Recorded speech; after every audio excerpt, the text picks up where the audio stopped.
दोनों ही के मान बताने के लिए आपको दो चीज पता होनी चाहिए, त्रिज्या और ऊंचाई, है ना। त्रिज्या और ऊंचाई अगर पता है आर और एच, तो सी एस ए यानी वक्र पृष्ठीय क्षेत्रफल को आप कहते हो 2 पाई आर एच के बराबर होता है। सीधे सीधे ये सारे फॉर्मूला आपको पढ़ाए गए थे लास्ट क्लास में, कहां से आए ये सारी डिटेल्स, डेरिवेशन पढ़ाया गया था। टोटल सरफेस एरिया यानी कुल पृष्ठीय क्षेत्रफल, इसका वक्र पृष्ठीय क्षेत्रफल में इस वाले भाग में ये दोनों ही आधार का क्षेत्रफल को हम जोड़ देते हैं। तो अगर त्रिज्या आर है इस वृत्त का, तो आप बोलोगे कर्व सरफेस एरिया यानी वक्र पृष्ठीय क्षेत्रफल में दो वृत्त का क्षेत्रफल जोड़ना पड़ेगा, दो आधार का क्षेत्रफल जोड़ना पड़ेगा। और एक वृत्त का क्षेत्रफल पाई आर स्क्वायर, तो दो वृत्त का क्षेत्रफल 2 पाई आर स्क्वायर, है ना। तो 2 पाई आर नहीं 2 पाई आर स्क्वायर लिखना पड़ेगा, है ना। एक वृत्त का क्षेत्रफल पाई आर स्क्वायर, दो वृत्त का क्षेत्रफल 2 पाई आर स्क्वायर। यहां से आप अगर इसके मान 2 pi r h plus 2 pi r square जोड़ के लिखते हो, तो यहां से हमें हमारे पास टी एस ए का एक फॉर्मूला आता है 2 पाई आर ब्रैकेट में एच प्लस आर, जहां आर त्रिज्या है, एच ऊंचाई। तो पहला फॉर्मूला यही था हमारे पास वक्र पृष्ठीय क्षेत्रफल का, दूसरा फॉर्मूला यही था हमारे पास कुल पृष्ठीय क्षेत्रफल का, टोटल सरफेस एरिया का। यही दो फॉर्मूले लास्ट क्लास में मेजर कराए गए थे, इसी पे आधारित क्वेश्चन किया था। तो आज क्या करेंगे आप सभी को पता है, इसी पे आधारित एक क्वेश्चन करेंगे, रिकॉल क्वेश्चन, जिसका आंसर आपको पोल सेक्शन में देना होता है। तो पहले क्वेश्चन को मैं समझा दे रहा हूं, ध्यान से सुनिएगा। एक बेलनाकार खिलौना है जिसकी ऊंचाई दी गई है, तो हमें पता है कि बेलन की जो ऊंचाई है वो 25 सेंटीमीटर है। आधार का परिमाप 20 पाई है, मतलब अगर इस तरीके का खिलौना है, अगर, है ना, अगर इस तरीके का खिलौना है, तो इसका जो आधार है वो आपको पता है, आधार जो होगा वो वृत्त के आधार, वृत्त के आकृति का होगा, है ना, वृत्त होगा ये। तो इस वृत्त का जो परिधि है, परिमाप है, जिसे आप सरकमफेरेंस कहते हो, तो सी का मान दिया गया है 20 पाई। अब सी लिखने का क्या मतलब है, परिधि या परिमाप। तो आधार का जो परिमाप है 20 पाई के बराबर है। तो ऐसा खिलौना बनाने के लिए आप कितना वर्ग मीटर प्लास्टिक की आवश्यकता होगी, ठीक है, यही क्वेश्चन है आपका। तो खुद से करने की कोशिश करें, पोल सेक्शन में आंसर करिए, ठीक है। हाँ, एक चीज और बता दूं आपको, ध्यान से सुन लीजिएगा, एक हिंट है आप सभी के लिए। अगर बेलनाकार बर्तन या बेलनाकार खिलौना या बेलनाकार टंकी के बारे में बात की जाती है क्वेश्चन में, तो या तो ये खिलौना या बर्तन खुला हो सकता है या बंद हो सकता है ना। अगर क्वेश्चन में कुछ भी नहीं दिया गया, खुला है कि बंद है, तो आप मान के चलोगे कि ये खिलौना बंद है दोनों ही तरफ से, है ना। अगर खुला हुआ होगा तो क्वेश्चन में दिया रहेगा कि ये खुला हुआ है ना। अगर कुछ नहीं दिया गया तो मान के चलेंगे ये जो भी खिलौना है दोनों ही तरफ से बंद खिलौना है ना। तो दोनों ही आधार पर भी प्लास्टिक लगाया गया है ना। अब देखिए, ऐसे खिलौना को बनाने के लिए कितने प्लास्टिक की आवश्यकता होगी, क्षेत्रफल ही निकालोगे आप। बस कंफ्यूजन ये हो सकता है कि हम यहाँ पर टीएसए यानी कुल पृष्ठीय क्षेत्रफल आप निकालोगे या वक्र पृष्ठीय क्षेत्रफल निकालोगे, कौन सा हमारा आंसर होगा, ठीक है, ट्राई कीजिए। ट्राई करना है कौन सा आपका आंसर होगा।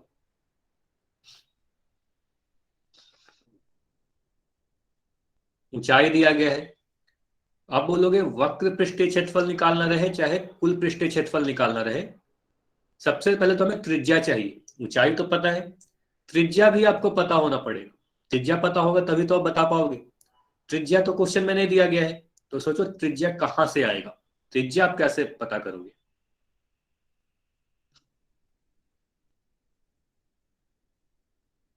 पहले आप रेडियस कैलकुलेट करोगे, उसके बाद ही टीएसए या सीएसए जो भी आपको लगता है इसका आंसर होगा वो कैलकुलेट करोगे।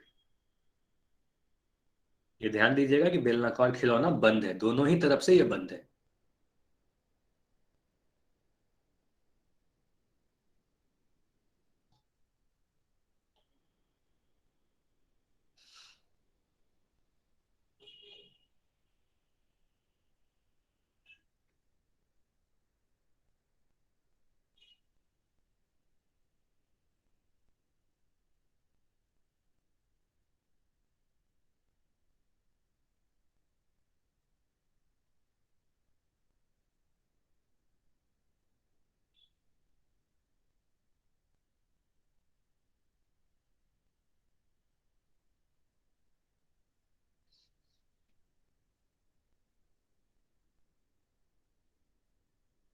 यहाँ त्रिज्या ना देके आधार का परिमाप दिया गया है ना, तो वहां से आपको सोचना है कि त्रिज्या आप कैसे कैलकुलेट करोगे। अगर त्रिज्या पता चल जाएगा फिर तो आपके लिए क्वेश्चन काफी आसान हो जाएगा। बस इस क्वेश्चन में प्रॉब्लम यही है कि त्रिज्या नहीं दिया गया है।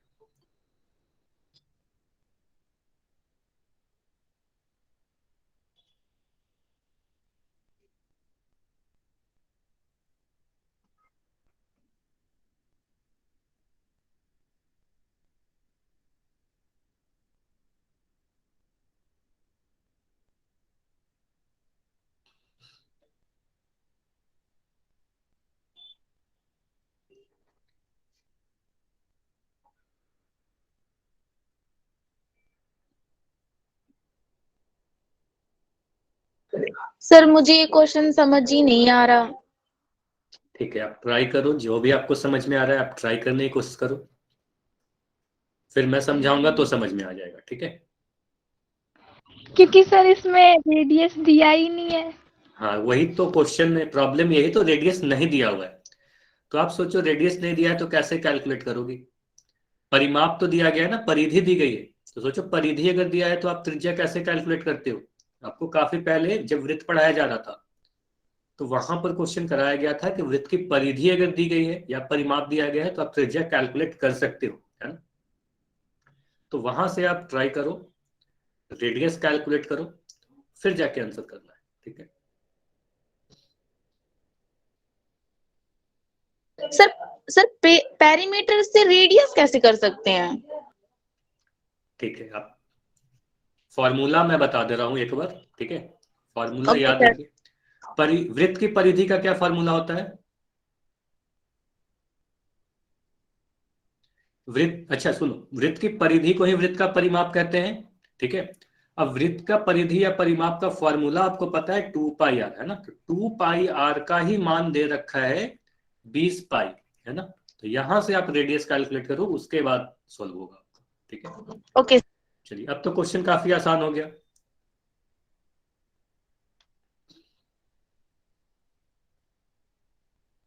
तो अगर परिधि पता है तो रेडियस आप कैलकुलेट कर सकते हो।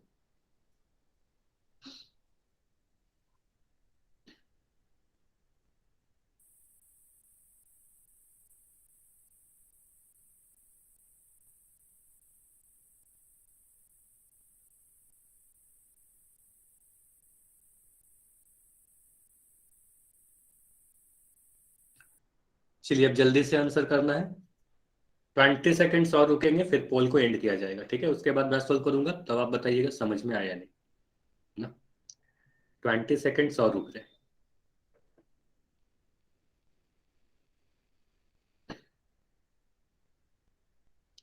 15 सेकेंड और। ठीक है, आखिरी 15 सेकेंड और।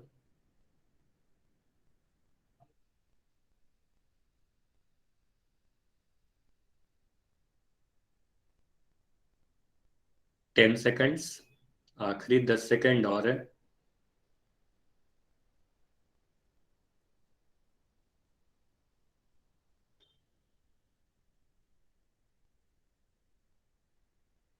5 सेकेंड। ठीक है, 5, 4, 3, 2, 1। अब मैं पोल को एंड कर दे रहा हूं।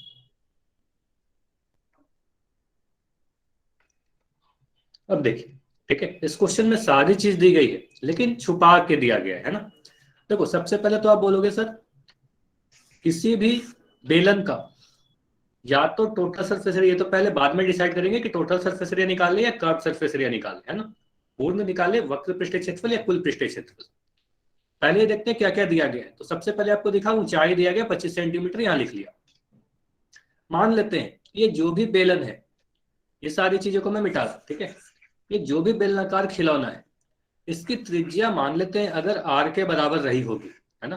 अगर इसकी त्रिज्या आर के बराबर रही है, अगर इसकी त्रिज्या आर है तो इसका जो परिधि है या परिमाप है ये 20 पाई के बराबर दिया गया है। इसका जो परिधि या परिमाप है ये 20 पाई के बराबर है। अब मुझे ये बताओ, ये अगर नीचे का जो भाग है, आधार है, वो एक वृत्त ही तो होगा। आपको बताया गया था कि आधार जो होगा वृत्ताकार होता है। तो वृत्त की त्रिज्या अगर आर है तो इसका परिधि का फॉर्मूला क्या होता है? तो इसके परिधि का फॉर्मूला आपको पता है 2πr, है ना, पढ़ाया गया था पहले ही आपको। तो आप कह सकते हो कि सरकमफेरेंस, है ना, या परिधि 2πr के बराबर, मतलब c का मान अगर 20π के बराबर है ना, तो 2πr का ही मान, 2πr का मान 20π के बराबर रहा होगा, है ना, 2πr का मान 20π के बराबर रहा होगा, क्योंकि परिधि 2πr के बराबर होती है। ठीक है, यहां से आप सोल्व करोगे तो r का मान निकल जाएगा, यानी करोगे 20π बटा 2π, है ना। तो यहां से आपको पाई से पाई कटेगा, 20 बटा 2 यानी 10 सेंटीमीटर। तो यहां से आप कहोगे कि जो भी हमारा त्रिज्या आया, जो भी r का मान आया, r का मान 10 सेंटीमीटर पता चल गया। ठीक है, तो जो भी बेलन का त्रिज्या है वो 10 सेंटीमीटर आ गया। इतना क्लियर है सभी का? जो त्रिज्या नहीं दी गई थी वो हमें पता चल गई। इतना क्लियर है तो वाई लिख के बताइए कि त्रिज्या कैसे कैलकुलेट किया। ठीक है, ये समझ में आ गया। अब आगे बढ़ते हैं। अब यहां से आप सोचोगे कि यहां पर मैं कुल पृष्ठीय क्षेत्रफल निकालूं या वक्र पृष्ठीय क्षेत्रफल निकालूं, टीएसए या सीएसए। तो आपको ये ध्यान रखना है कि कभी भी समझा दो कभी भी सर। हाँ बताइए। एक बार समझा दो। ठीक है, पहले ठीक है, माइक बंद रखिए, मैं समझा दे रहा हूँ। ठीक है, यहां पर क्वेश्चन को ध्यान से पढ़ोगे तो सबसे पहले दिख रहा है ऊंचाई 25π, ये लिख दिया। आधार का परिमाप 20π दिया गया है, तो आधार का परिमाप 2πr के बराबर होता है, क्योंकि आधार एक वृत्त है। वृत्त का परिमाप या परिधि 2πr के बराबर है अगर उसकी त्रिज्या r के बराबर है। तो मान लिया कि इसकी त्रिज्या r है, तो आप कह सकते हो कि c, जो सरकमफेरेंस को ही मैं लिख रहा हूं, अगर c आपको नहीं समझ में आया तो c सरकमफेरेंस होता है, परिधि होता है। परिधि 20π के बराबर दिया गया है, और ये जो c है इसी का फॉर्मूला होता है 2πr। c बराबर यानी परिधि बराबर 2πr, तो 2πr बराबर 20π, ये फॉर्मूला है सीधे सीधे। तो यहां से r का मान आ गया हमारे पास 10 सेंटीमीटर। अब आपके पास त्रिज्या पता है, ऊंचाई पता है। अब बोलोगे सर हम टीएसए कैलकुलेट करें या सीएसए कैलकुलेट करें, वक्र पृष्ठीय क्षेत्रफल या कुल पृष्ठीय क्षेत्रफल।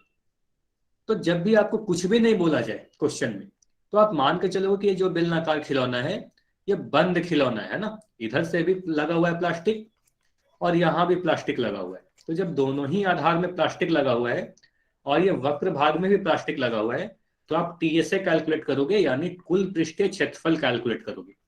टीएसए का फॉर्मूला क्या होता है? 2πr into h plus r, यही फॉर्मूला होता है। इसमें बस मान रख देना है। अब देखिए ये 2πr जो लिखा हुआ है, इस 2πr का फॉर्मूला सीधे सीधे यहाँ पर देखो लिखा हुआ है। इस 2πr का मान ही तो 20π के बराबर है ना। तो ये तो सीधे सीधे हम यहाँ पर लिख सकते हैं, 2πr का मान तो 20π, सीधे सीधे भर दोगे, 2πr का मान 20π। ठीक है, उसके बाद h का मान कितना है? तो h का मान आपको 25 दिख रहा है ना, r का मान आपको 10 दिख रहा है। तो यहां से आप सोल्व करोगे तो आपको दिखेगा 20π इंटू 35, है ना। 35 को 20 से गुना करोगे आपको मिलेगा 700π, है ना। अब सभी ऑप्शन को देखोगे तो आप कह सकते हो कि ऑप्शन ए हमारा सही उत्तर है, 700π। ठीक है, ऑप्शन सी आंसर नहीं करना है, क्योंकि यहाँ पर देखो पाई छूटा हुआ है ना। तो आंसर क्या है? 700π, है ना। इकाई क्या डालोगे? क्षेत्रफल है या सेंटीमीटर स्क्वायर होगा। इतना क्लियर है? 700π सेंटीमीटर स्क्वायर। सर हम पाई की जगह उसका मान लेके कर सकते हैं। बिल्कुल, पाई के जगह पर आगे बढ़ोगे। अच्छा माइक बंद करिए, ठीक है, माइक बंद करिए।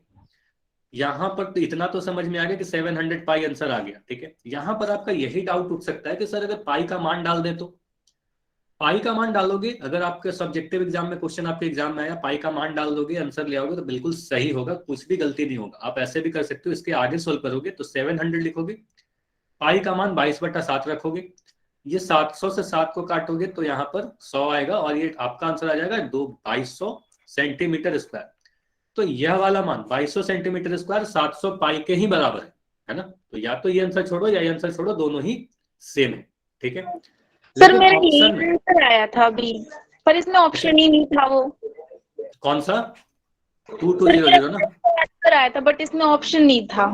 वही तो कह रहा हूँ, वो ऑप्शन नहीं है, इसीलिए हमें ऑप्शन ए ऑप्शन मिल रहा है ना, इसलिए 700π सेंटीमीटर स्क्वायर मानना पड़ेगा आंसर। ठीक है, बट सर 2200 भी सही है ना? हाँ बिल्कुल, अगर एग्जाम में आपसे ऑप्शंस नहीं दिए रहेंगे, सीधे बस ये क्वेश्चन दिए रहेंगे, तो आप इतना भी आंसर छोड़ोगे तो ये भी सही होगा, इतना छोड़ोगे तो भी सही होगा। ठीक है, ठीक है, चलिए, तो 2200 सेंटीमीटर स्क्वायर। आपको ये समझना चाहिए कि पाई का मान नहीं डालेंगे, क्योंकि सभी ऑप्शन में देखो पाई लिखा हुआ है 2 ऑप्शन में, तो आप इसको चेक भी कर सकते हो कि पाई नहीं, पाई का मान अगर नहीं रखे तो क्या आंसर आएगा हमारा। ठीक है, चलिए, तो इसलिए हमारा आंसर ऑप्शन ए था, पाई का मान हमने नहीं डाला। पाई का मान डाल भी दोगे तो भी आंसर सही आएगा।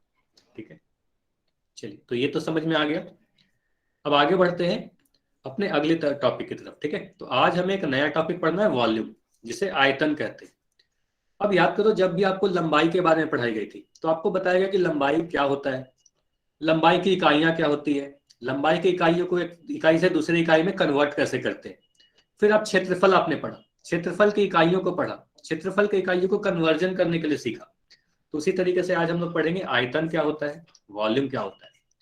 वॉल्यूम को किस इकाइयों में मेजर करते हैं, किस इकाई में मेजर करेंगे। ठीक है, उसकी इकाई के बारे में पढ़ेंगे, और एक इकाई से दूसरी इकाई में उसको किस तरीके से कन्वर्ट करते हैं, बदलते किस तरीके से हैं, वह भी पढ़ेंगे। ठीक है, एक एक करके सभी को पढ़ेंगे।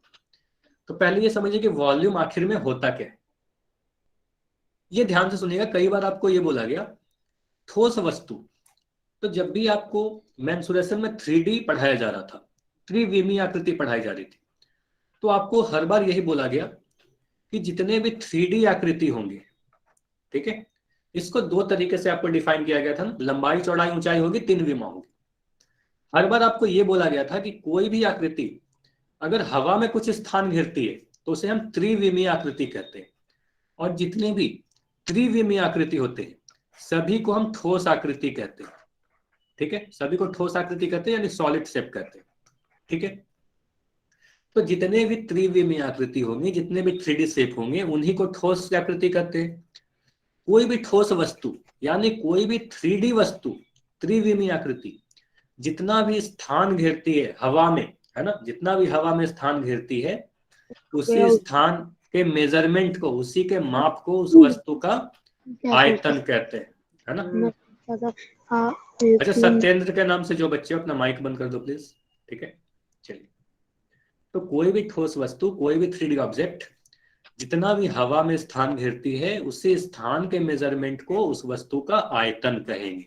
ठीक है, जैसे कि अगर मान लो आपके पास जो बुक है, आप अपने बुक को अगर टेबल पर रख दोगे तो आपके टेबल पर तो कुछ जगह घेरेगा ही, है ना, वो उसका क्षेत्रफल होगा। जो हवा में वो स्थान घेर रही है, क्योंकि बुक की एक मोटाई भी है ना, तो जो हवा में स्थान घेर रही है उसे उसका आयतन यानी वॉल्यूम कहेंगे। इतना क्लियर है। तो यहाँ पर आकृति में जितनी भी चीजें आपको दिख रही है, ये सभी के सभी कैसे आकृति है, सभी 3D शेप है ना, सभी 3D है ना, त्रिविमीय आकृति है। या इसे आप वृत्त नहीं कहोगे, जो येलो कलर का दिख रहा है ना, ये जो येलो कलर का दिख रहा है, ये वाला स्फीयर है, यानी बॉल है, गेंद है ना। ठीक है, नहीं, स्थान को जो स्थान घेरती है ना, वो आयतन होता है। टीएसए क्या होता है, अच्छा कंफ्यूजन तो ध्यान से देखिएगा, टीएसए क्या होता है, जो भी मान लो यहाँ पर ये पृष्ठ हुआ, ये देखिएगा स्थान नहीं होता है। टीएसए में ये वाला पृष्ठ का कुछ क्षेत्रफल होगा, उसी तरीके से इस पृष्ठ का कुछ क्षेत्रफल होगा, इस पृष्ठ का कुछ क्षेत्रफल होगा। तो ये सभी पृष्ठों के जो अलग अलग करके क्षेत्रफल को ऐड करोगी तो उस ये क्षेत्रफल को टीएसए कहते हैं। वो उसका द्वारा घेरा गया स्थान नहीं होता है ना, उसका सरफेस का बस एरिया है, समझ रहे हो, बस उसके सरफेस का एरिया है। वो पूरा अंदर का जो पूरा भाग है, जितना जगह वो घेर रहा है, उसका मेजरमेंट वो नहीं करता। समझ में आया। तो पूरा जो ये स्थान घेरते हैं वो वॉल्यूम मेजर करेगा। ठीक है, तो ये जितने भी आकृति हैं ये सभी के सभी 3D शेप है। तो ये जितना भी स्थान हवा में घेर रही होगी उसी स्थान को, समझ में आया ना डिफरेंस। हाँ, तो यही डिफरेंस होता है कि उसके पृष्ठों के क्षेत्रफल को टीएसए कहेंगे, कुल पृष्ठीय क्षेत्रफल को, और जितना स्थान घेरती है उसे हम आयतन कहते हैं। तो ये 3D हुआ, सभी 3D आकृति क्या है, जितना भी स्थान घेर रही है उसे हम उसका आयतन कहेंगे। ठीक है, जो भी स्थान घेर रही है। उसके बाद ये तो समझा कि आयतन क्या होता है, वॉल्यूम क्या होता है। एक चीज और होती है धारिता, यानी कैपेसिटी। कैपेसिटी को आप क्षमता भी कह सकते हो एक तरीके से, रफ लैंग्वेज में मान लेते हैं कि क्षमता। कैपेसिटी या क्षमता क्या होती है, मान लो 2 इंसान है, ठीक है, एक इंसान यहां पर है कोई, ठीक है, ये ज्यादा से ज्यादा 40 किलोग्राम वजन उठा सकता है। ठीक है, एक और पर्सन है, ठीक है, ये 50 किलोग्राम वजन उठा सकता है। तो क्या कहेंगे किसकी क्षमता ज्यादा है, ए की क्षमता ज्यादा है कि बी की क्षमता ज्यादा है? तो आप कहोगे बी की क्षमता ज्यादा है ना, मतलब 50 केजी ये वजन उठा सकता है, ये इसकी क्षमता, ये इसकी कैपेसिटी है, ठीक है। उसी तरीके से अगर मैं 2 ग्लास यहां पर बना दूं, ठीक है, आप साफ कह पाओगे कि एक ग्लास अगर ये छोटी ग्लास है और ये बड़ी वाली ग्लास है, ठीक है। अब इसका मैं नाम दे रहा हूं ए, इसमें नाम दे रहा हूं बी। अब इसमें हम पानी भरते हैं, बताओ किस वाले में ज्यादा पानी आ पाएगा, ए वाले में कि बी वाले में? तो आप बोलोगे बी वाले में ज्यादा पानी आ पाएगा, है ना। तो जितना भी कोई भी वस्तु, ठीक है, ध्यान से सुनिएगा, कोई भी वस्तु अगर खोखला है यानी रिक्त है, उसके अंदर आप कुछ भी भर सकते हो, जैसे कि हवा भर सकते हो, पानी भर सकते हो, या कोई भी लिक्विड, कोई भी द्रव भर सकते हो। तो जितना भी द्रव, जितना भी लिक्विड या हवा उसके अंदर भरा जा सकता है, वही उसकी धारिता कहलाती है, वही उसकी कैपेसिटी कहलाती है, ठीक है। कैपेसिटी समझ में आया क्या होता है, धारिता समझ में आया? जितना भी पानी, जितना भी हवा, जितना भी द्रव भरा जा सकता है, वही उसकी कैपेसिटी कहलाती है। हवा क्यों लिखा गया है? क्योंकि मान लेते हैं अगर कोई बैलून है ना, तो बैलून में आप क्या भरते हो, हवा भरते हो, तो जितना भी हवा उसमें मैक्सिमम भरा जा सकता है, वही उसकी कैपेसिटी होगी, ठीक। तो यहां पर 3 आकृति आपको दिखाई जा रही है। अच्छा, वॉल्यूम ज्यादा हो गई कैपेसिटी, ये देखते हैं कि वॉल्यूम कैपेसिटी में अंतर क्या है, कब दोनों सेम हो जाएंगे, ये सारी चीज अभी बताई जाएंगी, ठीक है। वॉल्यूम कैपेसिटी में क्या अंतर है वो भी देखेंगे। तो ये पहला जार दिख रहा है, तो इसके अंदर जितना भी आप हवा डाला जा सकता है या कोई भी पानी डाला जा सकता है, वही इसकी कैपेसिटी होगी। ये दूसरा नंबर वाला कोई जार है, कोई टंकी है ना, बेलनाकार टंकी है, तो जितना भी मैक्सिमम पानी इसमें आप भर सकते हो, है ना, वही इसकी कैपेसिटी कहलाएगी, ठीक है। ये जग है, इस जग में जितना पानी आप भर सकते हो, देखो यहाँ पर लिखा है 1 लीटर। 1 लीटर कहने का क्या मतलब हुआ, 1 लीटर पानी इसमें भरा जा सकता है ना। तो इस जग की, इस मग की जो भी कैपेसिटी होगी, जो भी धारिता होगी, वो 1 लीटर कहलाएगी। समझ में आया? 1 लीटर इसकी कैपेसिटी होगी, जितनी मैक्सिमम द्रव इसमें भरा जा सकता है, ठीक। अब यहां पर एक कंफ्यूजन होता है कि सर इसे वॉल्यूम भी तो कह सकते हैं, आयतन और धारिता में क्या अंतर है, ठीक है। यहां पर काफी सारे कंफ्यूजन आ सकते हैं, ठीक है। आप बोलोगे सर ये जो भी टंकी है, ध्यान से सुनिएगा, अभी चैट में कोई कुछ नहीं लिखेगा, ध्यान से सुनिए, ठीक है। सारी चीज समझ में आएगी, फिर जब क्वेश्चन पूछूंगा तब चैट में लिखिएगा, ठीक है। आप इस टंकी को ध्यान से देखो, ये जितना भी हवा में स्थान घेर रही है, ठीक है, जितना भी हवा में स्थान घेर रही है, आप कहोगे सर उतना ही तो इसमें पानी भी भर सकते हैं, है ना। इसका मतलब जितना भी इसका आयतन होगा, उतना ही तो इसका धारिता भी होगा। तो आयतन और धारिता क्या एक ही चीज है या अलग अलग है? क्या दोनों में कोई डिफरेंस भी है या नहीं है, आयतन और धारिता में, ठीक है। तो इसको समझने के लिए आप इस तरीके से समझो।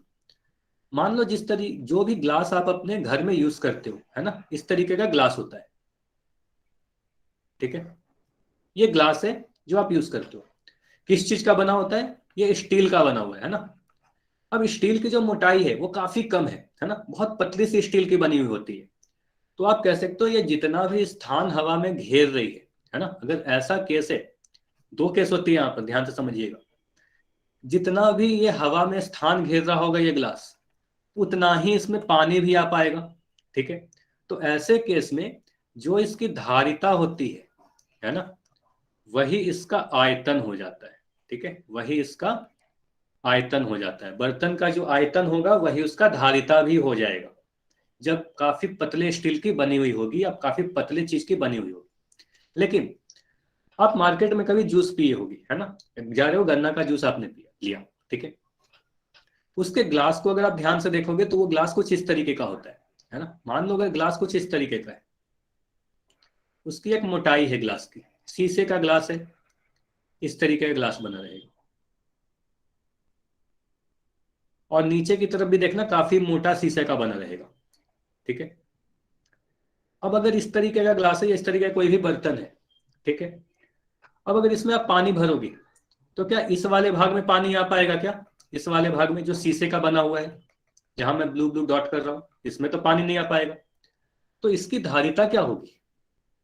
देखो पानी बस इस वाले भाग में आ पाएगा, ठीक है, ये अंदर वाले भाग में आ पाएगा, है ना। तो इसकी धारिता देखो काफी कम है, कैपेसिटी काफी कम है, जबकि आयतन काफी ज्यादा है ना। ये जगह हवा में काफी स्थान घेरे हुए है, आपको देखने में तो लगेगा काफी बड़ा सा ग्लास है ना, काफी मोटी सी ग्लास है, लेकिन उसमें पानी या द्रव आ कितना रहा है, जूस आ कितना रहा है, काफी कम पानी आ रहा है ना। तो इसकी कैपेसिटी यानी धारिता और आयतन सेम नहीं है। तो ऐसे केस में क्या कहेंगे, धारिता यानी कैपेसिटी जो है वो आयतन के बराबर नहीं है ना। तो धारिता आयतन के बराबर नहीं, ये समझ में आया। तो धारिता आयतन के बराबर हो भी सकता है, नहीं भी हो सकता है, कैपेसिटी वॉल्यूम के बराबर हो भी सकता है, नहीं भी हो सकता है। तो वो क्वेश्चन पे डिपेंड करेगा कि कैसा क्वेश्चन दिया गया है ना। इतना समझ में आया, ठीक। तो यहां से दो चीज निकल के आई, धारिता कैपेसिटी दोनों बराबर हो भी सकते हैं, धारिता आयतन और धारिता यानी कैपेसिटी और आयतन बराबर नहीं भी हो सकते। चलिए अब मुझे ये बताओ, ये सारी चीजों को मैं मिटा रहा हूं, ठीक, एक बार रिपीट कर दूं, ठीक, ध्यान समझिए। अगर काफी पतला बर्तन रहेगा, ठीक है, दो चीज होती है, आयतन या तो धारिता के बराबर होगा या आयतन धारिता के बराबर नहीं होगा, ठीक है।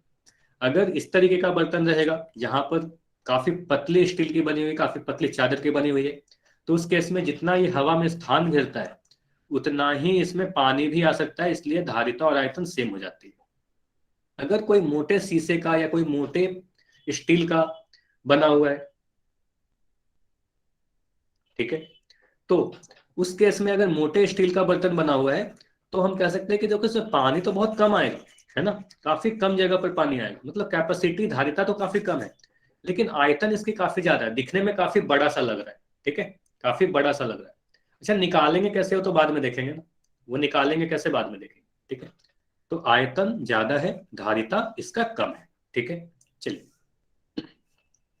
अब यहां से हमें यह समझ में आ रहा है, अगर हम आयतन की बात करें या धारिता की बात करें, इसको आप लोग मेजर करोगे तभी तो आप बता पाओगे। जैसे कि अगर मैं कह रहा हूं ये बेलन है ना, ये कुछ 3D आकृति है और ये भी एक 3D आकृति है, ठीक है, यह ए है या बी है, मुझे ये बताइए किसका आयतन ज्यादा होगा, कौन सा हवा में ज्यादा स्थान घेर रहा है, ए वाला या बी वाला, बस इतना बताइए कौन सा ज्यादा स्थान घेर रहा है।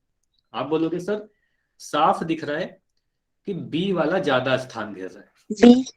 ठीक है, ए वाला कम स्थान घेर रहा है, या अगर टंकी है तो बी वाले में ज्यादा पानी आ पाएगा, ए वाले में कम पानी आएगा। तो कोई भी चीज को आप अगर क्या कर रहे हो, तुलना कर रहे हो, कंपेयर कर रहे हो, इसमें ज्यादा आएगा इसमें कम आएगा, इसका मतलब आप उसको मेजर कर सकते हो, वॉल्यूम को, आयतन को या धारिता को या कैपेसिटी को आप क्या कर सकते हो, मेजर कर सकते हो, माप सकते हो। मापोगे ना तभी तो पता चलेगा कौन कितना ज्यादा है ना। यहाँ पर तो साफ आपको देख के पता चल गया कि ये वाले में ज्यादा पानी आएगा, लेकिन अगर मैं कुछ इस तरीके का बना दूं, है ना, एक इस तरीके का बर्तन बनाओ बेलन, और कुछ इस तरीके का एक ग्लास बना दूं, है ना, इस तरीके का ग्लास बना दूं, अब आपसे पूछो किसमें ज्यादा पानी आ पाएगा, तो आपको पता नहीं चलेगा। आपको क्या करना पड़ेगा, इसकी कैपेसिटी और इसकी कैपेसिटी को मेजर करना पड़ेगा, मापोगे, माप के देखोगे किसमें ज्यादा आ पा रहा है ना।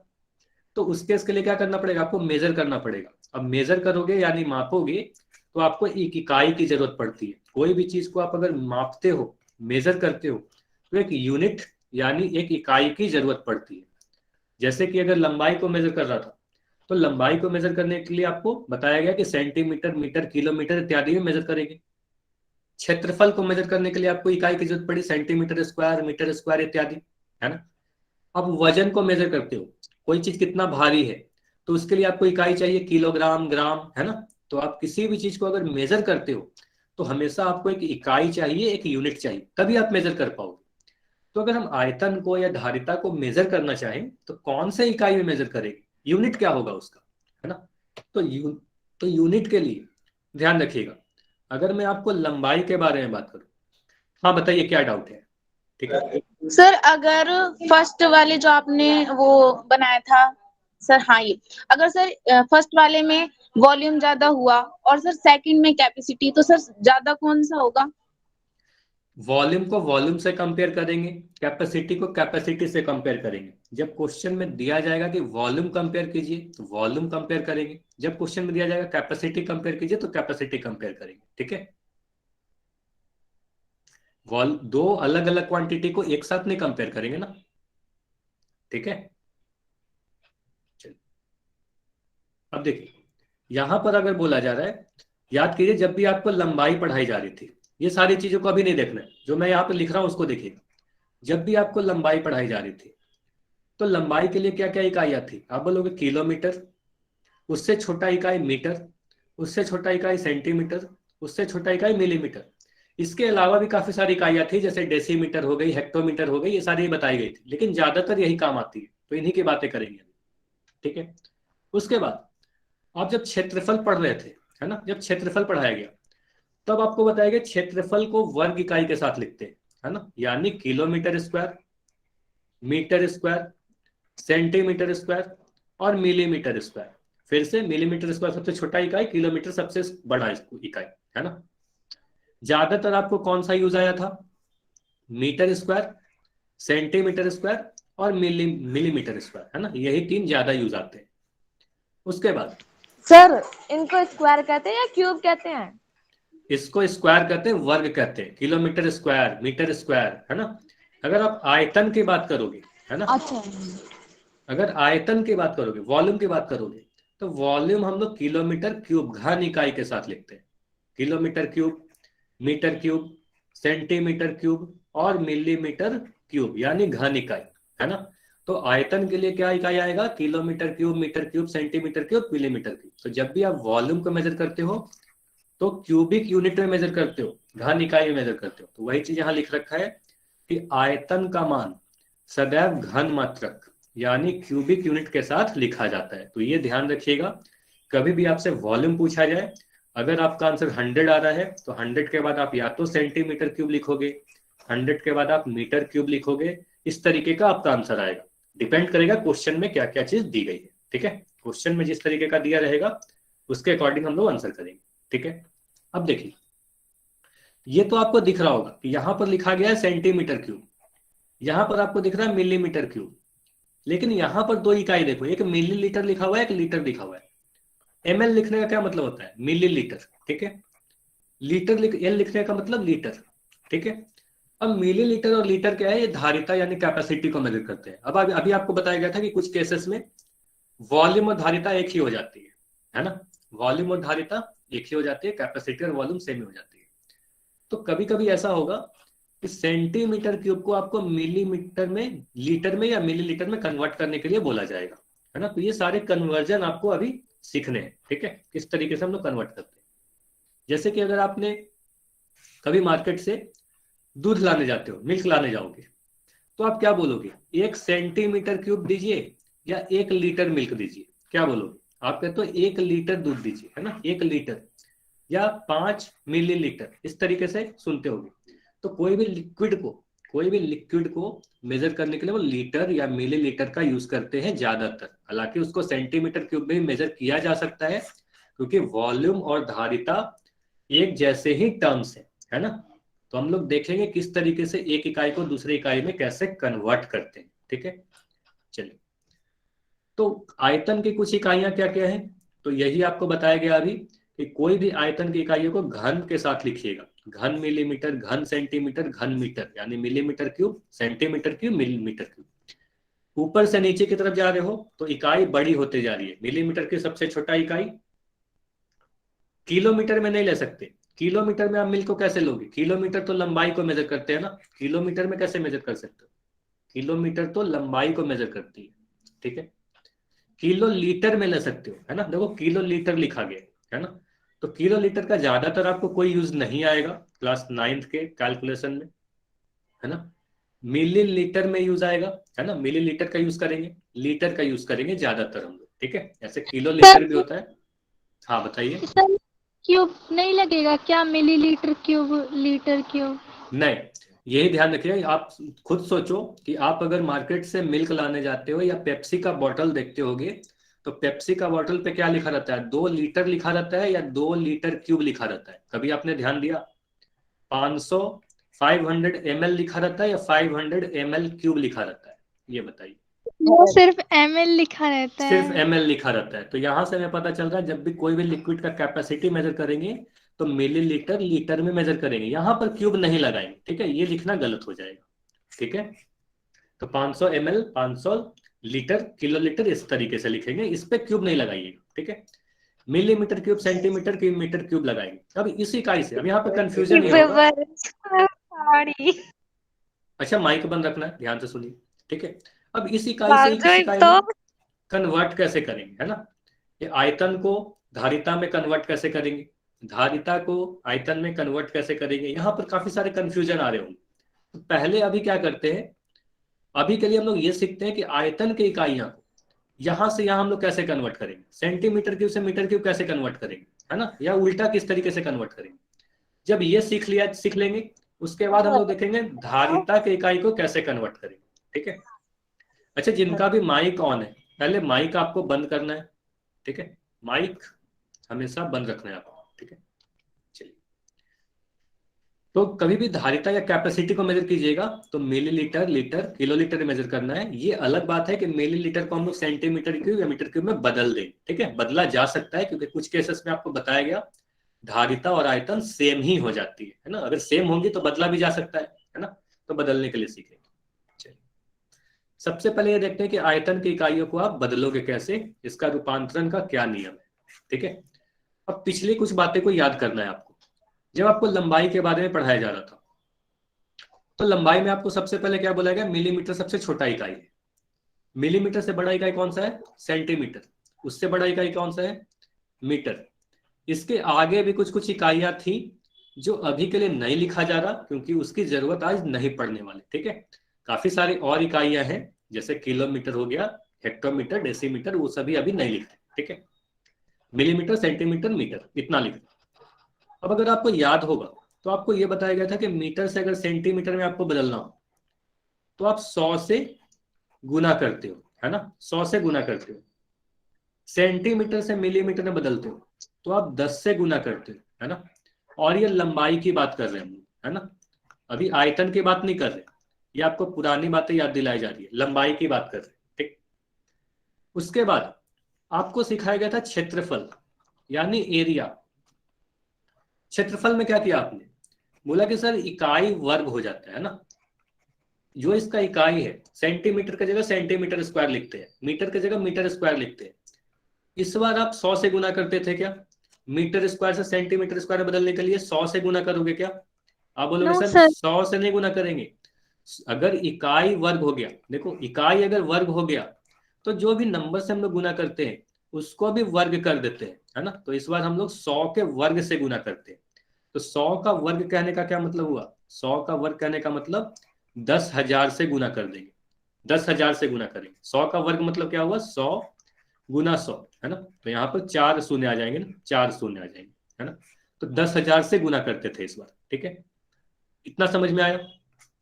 उसके बाद आप अगर सेंटीमीटर स्क्वायर से मिलीमीटर स्क्वायर में बदलते हो, सेंटीमीटर स्क्वायर से मिलीमीटर स्क्वायर में बदलते हो, तो आप बोलते हो कि सर सेंटीमीटर से मिलीमीटर जाने के लिए 10 से गुना करते थे, इस बार 10 से नहीं गुना करेंगे, 10 के वर्ग से गुना करेंगे, यानी 100 से गुना करेंगे। तो इकाई अगर वर्ग हो गया तो जो गुना करते हैं उस नंबर का भी वर्ग कर देते हैं, ठीक। अब आगे बढ़ते हैं, ये क्षेत्रफल वाली चीज तो बस याद दिलाने के लिए आपको बताया गया। अब ये सारी चीजों को मैं मिटा रहा हूं, अब आयतन की बात करते हैं, वॉल्यूम की बात करते हैं। तो अगर आप आयतन का कन्वर्जन सीखना चाहते हो तो सबसे पहले तो ये वाला जो चीज लिखा हुआ है ये याद रखना, ऊपर वाला, कि कितना नंबर से मिलीमीटर और सेंटीमीटर में क्या अंतर है, सेंटीमीटर से मिलीमीटर में जाने के लिए कितना नंबर से गुना करते हैं। बाकी आपको कुछ भी याद करने की जरूरत नहीं है। अब बोलोगे आयतन का इकाई क्या है, metre cube, centimetre cube, millimetre cube, ठीक है। अब आप बोलोगे कि इकाई जो है सर घन हो गया, क्यूब हो गया, यहां भी और यहां भी, तो कितने नंबर से गुना करेंगे। अगर आपको मीटर क्यूब को सेंटीमीटर क्यूब में बदलना है तो इस बार 100 के क्यूब से गुना करेंगे, 100 के क्यूब से गुना करेंगे। और 100 का क्यूब कहने का मतलब कितना हो गया, 100 इंटू 100 इंटू 100, यानी 1 पे कितना शून्य आएगा, 1 2 3 4 5 6। अच्छा जल्दी से कैसे डिसाइड करोगे कितना शून्य आएगा, देखो इस तरीके से डिसाइड करना, इतना करने की जरूरत नहीं है। सर तीनों में दो दो जीरो है तो उनको प्लस कर देंगे, मतलब हाँ देखो, 6 जीरो और एक यहाँ पर 2 है ना, यहाँ पर 2 है ना, और यहाँ पर 3 है, ठीक है। 3 गुना 2 कर दो, 6 जीरो लगा दो, 1 2 3 4 5 6, ठीक है, इस तरीके से। तो 6 जीरो करना पड़ेगा आपको, ठीक है। तो इतना नंबर से गुना करना पड़ेगा, ठीक है। उसके आगे बढ़ते, ठीक है। आप बोलोगे सेंटीमीटर क्यूब से अगर मिलीमीटर क्यूब में बदलना है तो क्या करोगे, कितने से गुना करोगे, ये बताइए, ये बताइए। 10 के वर्ग क्यूब से गुना कर दोगे, है ना, तो यानी 10 के क्यूब करोगे तो यानी 1000 से गुना कर दोगे, है ना, यानी 1000 से हम गुना कर देते हैं। तो सेंटीमीटर क्यूब से मिलीमीटर क्यूब बदलने के लिए 1000 से गुना कर देंगे। कुछ भी याद करने की जरूरत नहीं है, बस ऊपर वाला याद कर लो, ठीक है। उसी तरीके से अगर हम उल्टा जाए, अगर आप उल्टा जाओगे, ये सारी चीजों को मैं एक बार मिटा रहा हूं। चलिए अब देखिए, अगर आपको पता है मिलीमीटर से सेंटीमीटर में जाओगे, लंबाई को आप बदलते हो तो 10 से आप भाग लगाते हो, है ना, 10 से भाग लगाते हो। तो मिलीमीटर से सेंटीमीटर क्यूब जाने के लिए क्या करेंगे, 10,000 से भाग 1000 से भाग लगा देंगे, है ना, 10 के क्यूब से भाग लगा देंगे। सेंटीमीटर से मीटर में जाने के लिए अगर आप 100 से भाग लगाते हो, है ना, अगर 100 से भाग लगाते हो तो सेंटीमीटर क्यूब से मीटर क्यूब में जाने के लिए आप कितना से भाग लगाओगे, 100 के क्यूब से भाग लगाओगे। और 100 का क्यूब यानी 100 का घन करोगे तो कितना आएगा, आप बोलोगे क्यूब करना है ना, 2 जीरो एक बार लिखा, फिर 2 जीरो लिखा, फिर 2 जीरो लिखा, है ना, तो 6 बार जीरो लिखना पड़ेगा। इतने नंबर से डिवाइड कर देंगे, ठीक है, भाग लगा देंगे। ये सारी चीजें क्लियर हुई। तो बाकी कुछ भी याद करने का जरूरत नहीं है, जो ऊपर में चार्ट बना हुआ है ना, बस लंबाई वाला चार्ट याद रखिएगा, बाकी कुछ भी याद करने की जरूरत नहीं है। चाहे क्षेत्रफल बोला जाए या आयतन बोला जाए, आप आसानी से कर लोगे, ठीक है।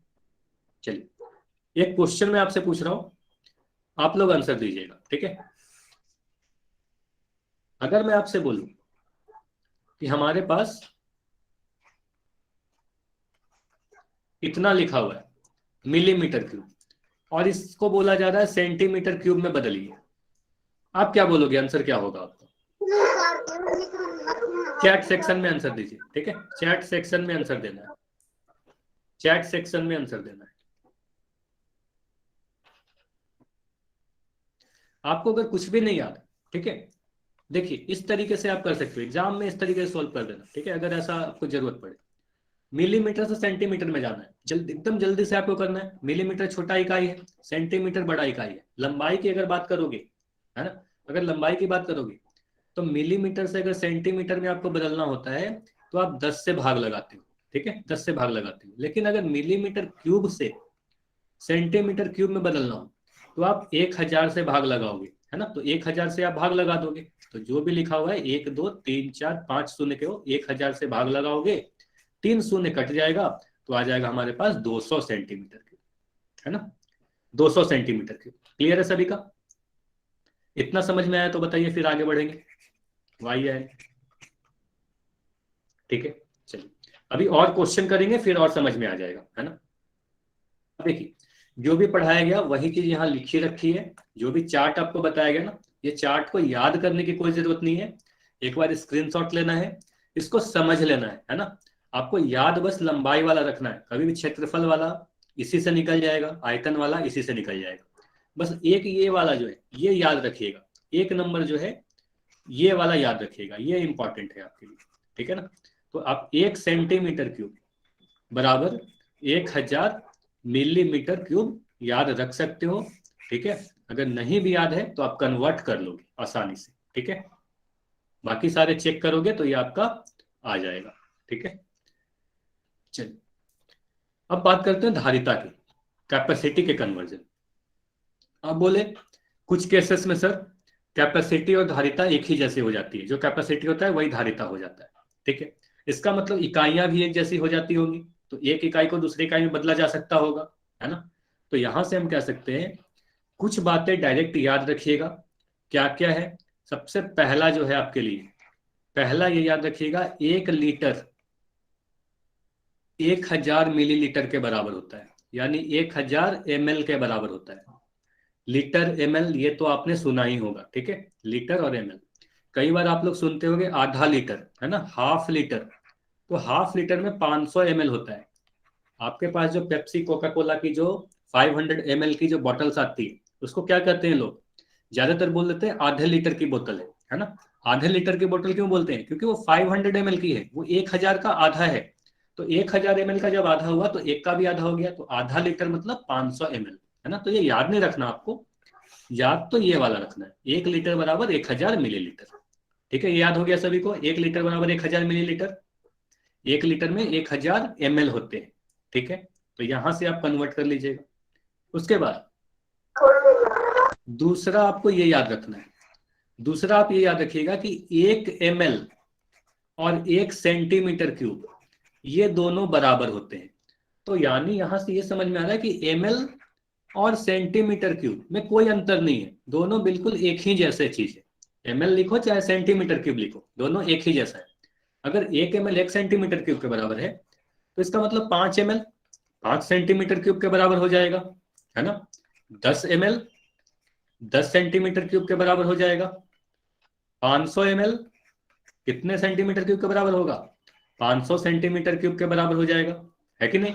1 ml 1 सेंटीमीटर क्यूब के बराबर है, तो जितना भी ml होगा उतना सेंटीमीटर क्यूब लिख देंगे। मतलब ये याद रखिएगा ml और सेंटीमीटर क्यूब बिल्कुल एक जैसे हैं।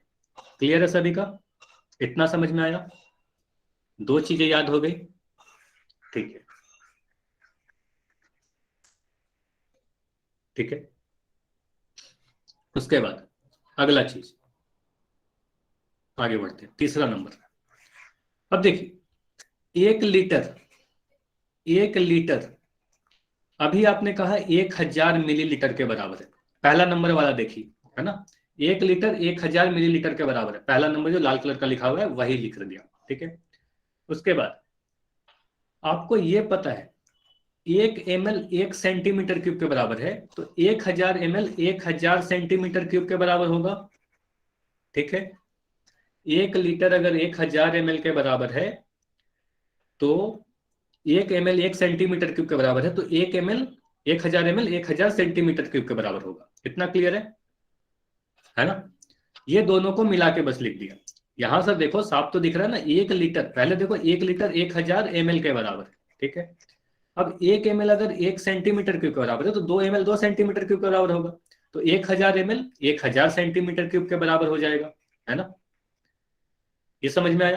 तो बस इन दोनों को मिला के लिख दिया गया है, ठीक है, इन दोनों को मिला के लिख दिया गया, ठीक है।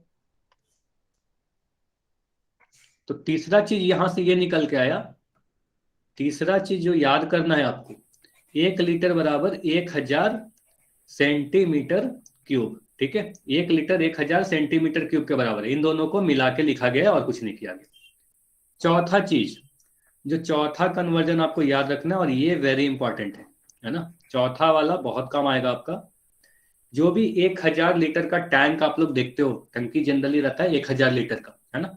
तो 1000 लीटर का टंकी को ही 1 मीटर क्यूब कहते हैं। तो 1 मीटर क्यूब 1000 लीटर के बराबर होता है ना। 1 मीटर क्यूब 1000 लीटर के बराबर होता है।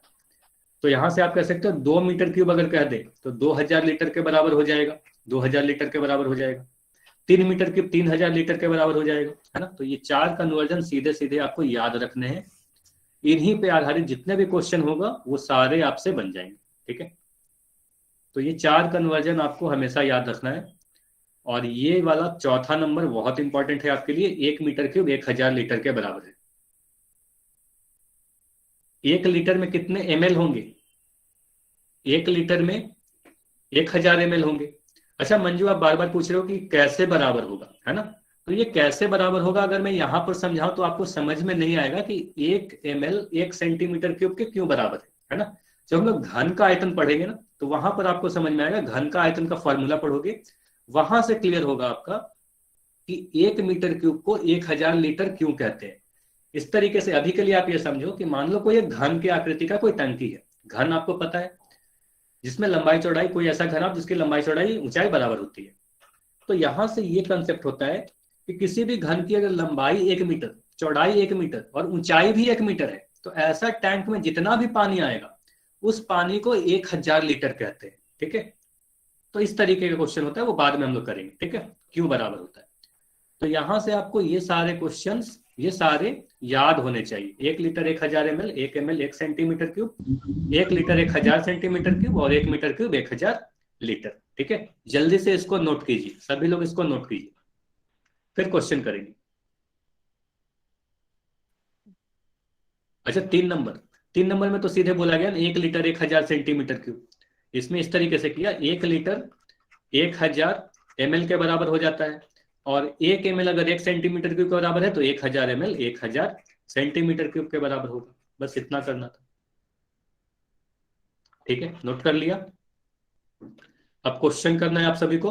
पहला क्वेश्चन है आपके सामने, 40 सेंटीमीटर क्यूब को मीटर क्यूब में बदलिए। ठीक है, 40 सेंटीमीटर क्यूब को आपको मीटर क्यूब में बदलना है। चलिए, सर मिलीमीटर है शायद। हाँ मिलीमीटर क्यूब है।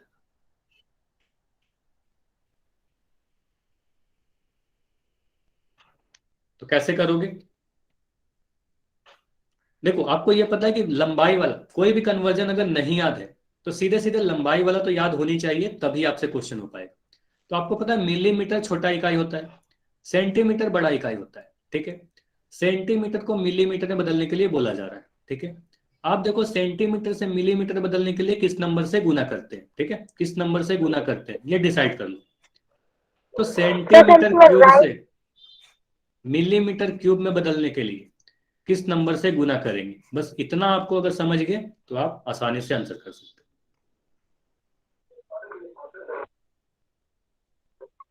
राइट है, दोनों ये चेक करें। हो। भारती, आपकी आवाज नहीं आ रही, आप क्या बोल रहे हो? चैट सेक्शन में लिख दीजिएगा जब चैट ओपन होगा, अभी तो आप चैट में नहीं लिख पाओगे। बाद में पूछ लेंगे सर।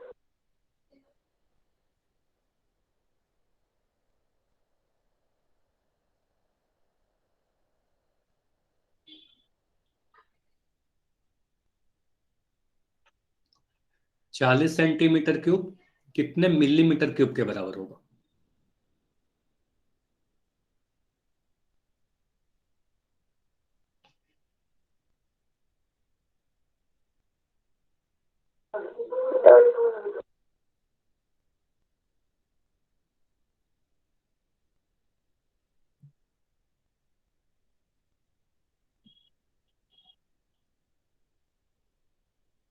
चलिए 15 सेकंड और रुकेंगे, 15 सेकंड्स और।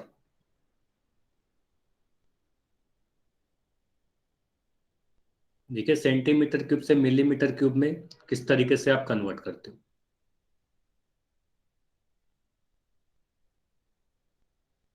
10 सेकंड्स।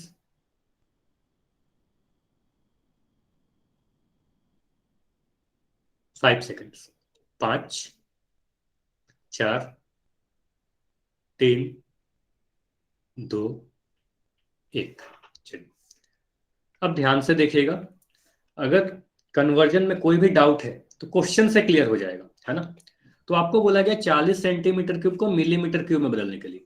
अगर कुछ भी नहीं याद है तो सीधे सीधे हम कहेंगे कि सर लंबाई वाले में मिलीमीटर से सेंटीमीटर में बदलने के लिए, सेंटीमीटर से मिलीमीटर में बदलने के लिए आपको ये तो याद होना चाहिए कि हम 10 से गुना करते हैं, है ना। 10 से आप गुना करते हो सेंटीमीटर क्यूब से मिलीमीटर में जाने के लिए। लेकिन अगर सेंटीमीटर क्यूब से मिलीमीटर क्यूब में जाना हो, अगर यहाँ पे इकाई करके क्यूब कर दी तो आप क्या करोगे? 10 को भी क्यूब कर दो। ठीक है, चैट को मैं ऑन कर दे रहा हूं। चलिए, तो सेंटीमीटर क्यूब को मिलीमीटर क्यूब बदलने के लिए 10 का क्यूब कर दोगे, तो 10 का क्यूब करोगे तो कितना मिलेगा? 1000 मिल जाएगा। तो आप 1000 से गुना कर दोगे। और अगर इतना डिसाइड कर लिया तो आपके लिए आसान हो गया काफी क्वेश्चन ये। 40 सेंटीमीटर क्यूब, 40 तो लिखोगे और इसमें 1000 से गुना कर दोगे, है ना। तो यहां से आंसर आ जाएगा आपका 40,000 मिलीमीटर क्यूब। ठीक है ना, ऑप्शन डी हमारा सही उत्तर था। ऑप्शन डी में ही 40,000 मिलीमीटर क्यूब लिखा हुआ है। समझ में आ गया? फिर आगे बढ़े। गलत हो गया तो कोई बात नहीं, ठीक है, समझ में आ गया ना अब समझ में आ गया। चलिए ठीक है, हमारा 1 के ग्रुप जोड़ देना। ठीक है, अगला क्वेश्चन करिए। 53 नंबर क्वेश्चन। देखो यहाँ पे 3 के बाद 9 शून्य है ना, टोटल 9 शून्य है। अब मिलीमीटर क्यूब को मीटर क्यूब में बदलना है। ठीक है, अभी समय है ना, अभी होमवर्क नहीं दिया जाएगा, अभी क्वेश्चन करिए उसके बाद होमवर्क दिया जाएगा।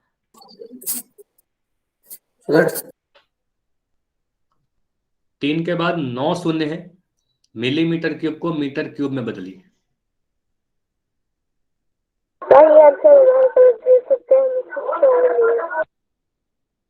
भारती, आपका बार बार माइक ऑन हो रहा है, आपको माइक नहीं ऑन करना है।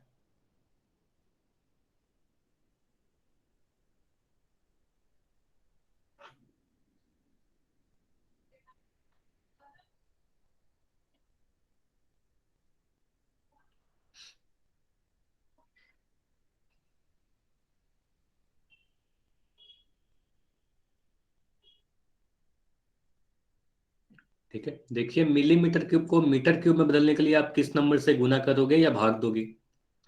अगर लंबाई वाला याद है आपको, मिलीमीटर से मीटर, मिलीमीटर से मीटर में बदलने के लिए क्या करते हैं, तो वही काम करो, बस क्यूब कर दो, उसका घन कर दो, आंसर आ जाएगा।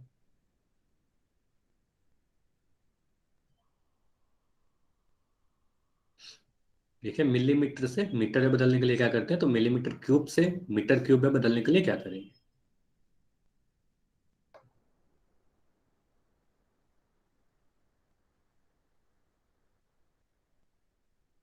चलिए 15 सेकेंड्स और रुकते हैं, ठीक है, 15 सेकेंड और है, फिर डिस्कस करें। ठीक है, बस यहाँ पे नंबर देखना है, किस नंबर से आपको गुना करना है या भाग करना है। अगर इतना डिसाइड हो जाएगा तो आप आंसर कर पाओगे।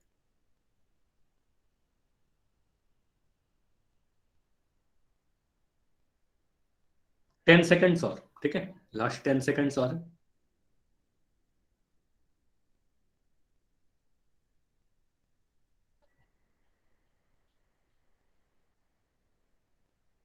फाइव सेकेंड्स, ठीक है, 5 सेकेंड और है। 5, 4, 3, 2, 1। तो अब मैं पोल को एंड कर दे रहा हूं।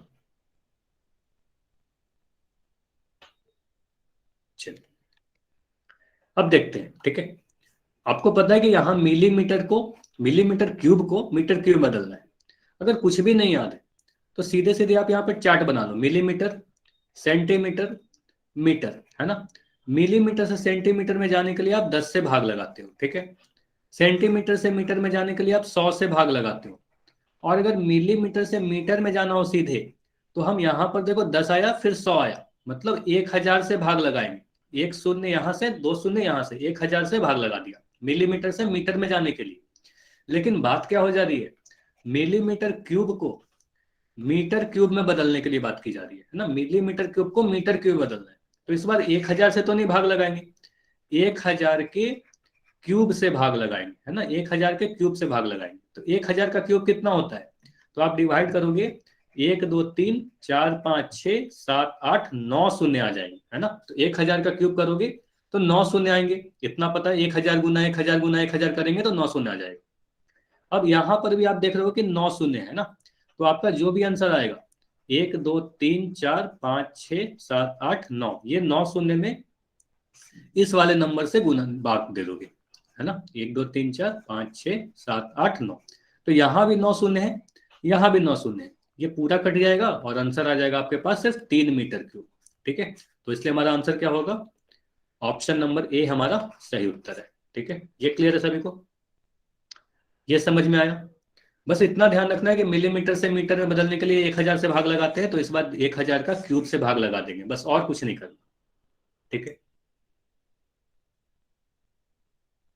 ठीक है, चलिए अगला क्वेश्चन भी कर लेते हैं। अगला क्वेश्चन है आपके पास, 40 मीटर क्यूब को लीटर में बदलिए, है ना। ये क्वेश्चन काफी आसान है। अगर सीधे सीधे कन्वर्जन आपको बोला गया था, जो वेरी इंपॉर्टेंट है, अगर वो वाला आपने नोट किया है तो एक स्टेप में आपका आंसर आ जाएगा। ठीक है, देखिए 1 मीटर क्यूब में कितना लीटर होता है, 1 मीटर क्यूब में कितना लीटर होता है, तो 40 मीटर क्यूब में कितना लीटर होगा।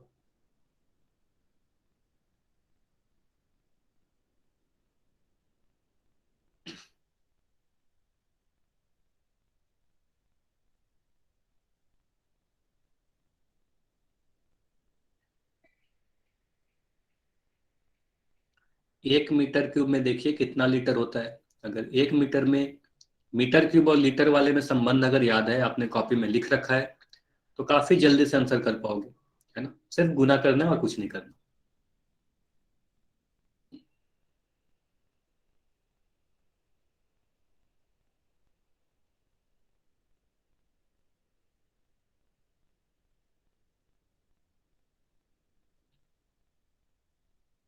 चलिए 15 सेकेंड्स और रुकते हैं, ठीक है, 15 सेकेंड्स और है।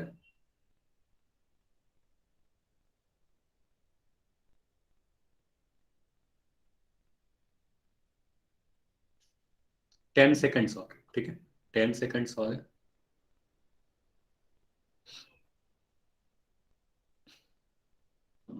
ठीक है, अर्श आपका आंसर बिल्कुल सही है, अर्श के नाम से जो भी हो।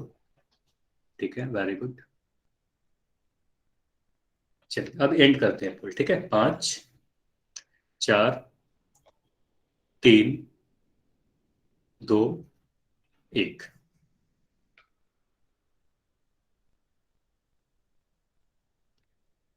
देखिए ये क्वेश्चन काफी आसान है, सीधे सीधे आपको ये याद करवाया गया, जो वेरी इंपॉर्टेंट करके बताया गया था आपको कि 1 मीटर क्यूब 1000 लीटर के बराबर होता है। 1000 लीटर के बराबर होता है। आपके घर में या कहीं भी आप अगर 1000 लीटर का टंकी देखते हो तो उसी को 1 मीटर क्यूब भी बोला जा सकता है। 1000 लीटर का टंकी 1 मीटर क्यूब के बराबर है, इस तरीके से याद कर लीजिए। 1000 लीटर बराबर 1 मीटर क्यूब, ठीक है। तो 1 मीटर क्यूब अगर 1000 लीटर के बराबर है तो 2 मीटर क्यूब आप कह सकते हो 2000 लीटर के बराबर हो जाएगा, है ना। 20 मीटर क्यूब 20,000 लीटर के बराबर के हो जाएगा, 20,000 लीटर के बराबर हो जाएगा। तो ये सारी चीज तो बस समझाने के लिए बता रहा था। आपको पता क्या करना है, 40 मीटर क्यूब, है ना। तो 40 मीटर क्यूब 40,000 लीटर के बराबर हो जाएगा, है ना। सीधे सीधे 40 से इसमें गुना कर दिया, हमारा आंसर आ गया। तो 40 1 मीटर क्यूब बराबर 1000 है, तो 40 मीटर क्यूब 40,000 लीटर के बराबर है। तो आंसर कौन सा होगा, ऑप्शन सी सही उत्तर होगा। क्लियर है सभी का? ठीक है, एक क्वेश्चन और कर ले। अगर आप सभी लोग रुकोगे तो एक क्वेश्चन और कर लेंगे, ठीक है। ठीक है, एक क्वेश्चन और, ठीक है। लास्ट क्वेश्चन करते हैं। अगला क्वेश्चन है 10 लीटर को सेंटीमीटर क्यूब में बदलिए, ठीक है। 10 लीटर को सेंटीमीटर क्यूब में बदलिए, इसको ट्राई कीजिए। 10 लीटर को सेंटीमीटर क्यूब में आप बदल के कैसे लिखोगे। लीटर और सेंटीमीटर में कोई डायरेक्ट रिलेशन आपको नहीं पढ़ाया गया, है ना। लीटर और सेंटीमीटर क्यूब में डायरेक्ट रिलेशन अगर नहीं भी याद है तो आप इसको कन्वर्ट करके सोचो किस तरीके से आप कन्वर्ट करोगे इसको। 10 लीटर को सेंटीमीटर क्यूब में कैसे बदलोगे। हो गया सर।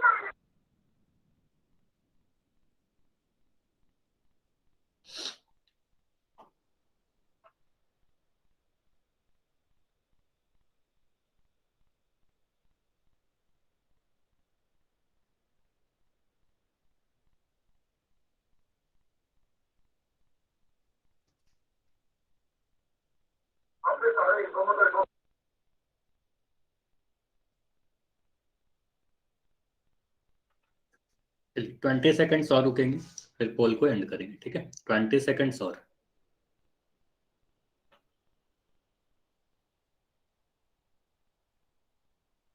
15 15 सेकेंड और है।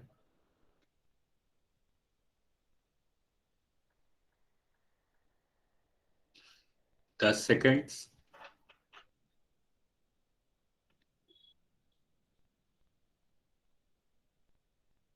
5 सेकेंड और, ठीक है। 5 4 3 2 1, ठीक है। अब मैं पोल को एंड कर रहा हूं। चलिए ये आखिरी क्वेश्चन है, इसको समझ लेते हैं, ठीक है। अगर आपको सीधे सीधे कुछ भी नहीं याद है तो आप सीधे सीधे ये बोलोगे, कम से कम इतना आपको पता होना चाहिए कि सर 1 लीटर में 1000 मिलीलीटर होता है ना। 1 लीटर 1000 ml से मिलकर बना होता है, ठीक। तो अगर 1 लीटर 1000 ml के बराबर है ना। अब बोलोगे सर ml में क्यों बदल रहे हैं, हमें तो सेंटीमीटर क्यूब में बदलना है। तो आपको ये पता है कि सेंटीमीटर क्यूब और ml एक ही होता है एक तरीके से, है ना। अगर 1 सेंटीमीटर क्यूब 1 ml के बराबर होता है तो अगर हम ml में बदल दें तो जो ml में होगा वही सेंटीमीटर क्यूब में भी आंसर होगा। तो 1 लीटर अगर 1000 ml के बराबर है तो 10 लीटर आपका होगा 10 लीटर 10,000 ml के बराबर हो जाएगा, है ना। 10,000 ml के बराबर हो जाएगा। अब आपको पता है कि 1 सेंटीमीटर क्यूब अगर 1 ml के बराबर है तो 10,000 ml 10,000 सेंटीमीटर क्यूब के बराबर हो जाएगा, है ना। तो इतना आसान था। तो यहां से आप कर सकते हो, ऑप्शन बी हमारा सही उत्तर है ना। तो ऑप्शन बी सही है। क्लियर है सभी का? तो 1 लीटर को पहले ml में बदल दिया, फिर ml को सेंटीमीटर क्यूब में बदल दिया, ठीक है। चलिए अगर ये सारी चीज समझ में आ गई है तो आपको होमवर्क नोट करना है। होमवर्क आज आपके एक्सरसाइज से नहीं है, बस 1-2 क्वेश्चन मैं आपको दे रहा हूं, ठीक है। पहला क्वेश्चन आपका ये है कि 20,000 है ना, 20,000 सेंटीमीटर क्यूब, इसको आपको लीटर में बदलना है ना। तो साथ के साथ लिख लीजिए अपने कॉपी में या स्क्रीनशॉट ले सकते हो। दूसरा क्वेश्चन है 5, 1, 2, 3, 4, 5, है ना, ये तो इतना मिलीमीटर क्यूब है ना, ये दिया हुआ है इतना मिलीमीटर क्यूब, कितने सेंटीमीटर क्यूब के बराबर होगा। और तीसरा क्वेश्चन है आपके पास 3 मीटर क्यूब, है ना, 3 मीटर क्यूब कितने लीटर के बराबर होगा, है ना। तो ये 3 क्वेश्चन आपको ट्राई करने हैं, ठीक है, नेक्स्ट क्लास के पहले तक।